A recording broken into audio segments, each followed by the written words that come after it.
இனிய காலை வணக்கம் எல்லாருக்கும். இது வாசிக்கிற நேரம். தூங்கி முழிச்ச மூஞ்சி இப்படி தான் இருக்கும். ஒரு டீ எடுத்துகிட்டு படிக்கலான்னு நினைக்கிறேன். இது டீ இல்லை, பூஸ்ட் இது சீக்ரெட் ஆஃப் மை எனர்ஜி. அப்படிலாம் ஒன்றும் கிடையாது. டேஸ்ட் நல்லா இருக்கேன்னு இப்போ தான் கொஞ்ச நாளாக குடிச்சிட்ருக்கேன். இப்போ நான் வாசிக்க போகிறேன்.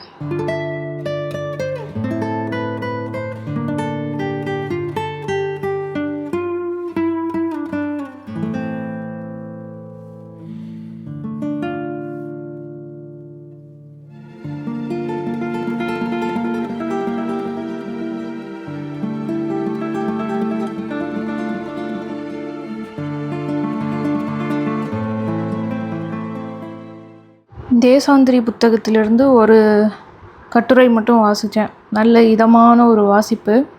சூப்பராக ஸ்டார்ட் ஆகிருக்கு டே. 300 ரூபா செலவுக்குள்ளே ஊராக சுற்றி பார்க்கணுன்னு ஆசைப்பட்டிங்கன்னா இந்த புக்கு கண்டிப்பாக படித்து பாருங்கள். செம்மையாக இருக்குது. சாப்டர்ஸும் ரொம்ப சின்ன சின்னதாக இருக்குது. இந்த வீடியோவை யாராவது காலையில் பார்த்தீங்கன்னா உங்களுக்கு இந்த நாள் இனிய நாளாக அமையும். லைக், ஷேர், சப்ஸ்கிரைப் மறந்துடாதீங்க. டாடா.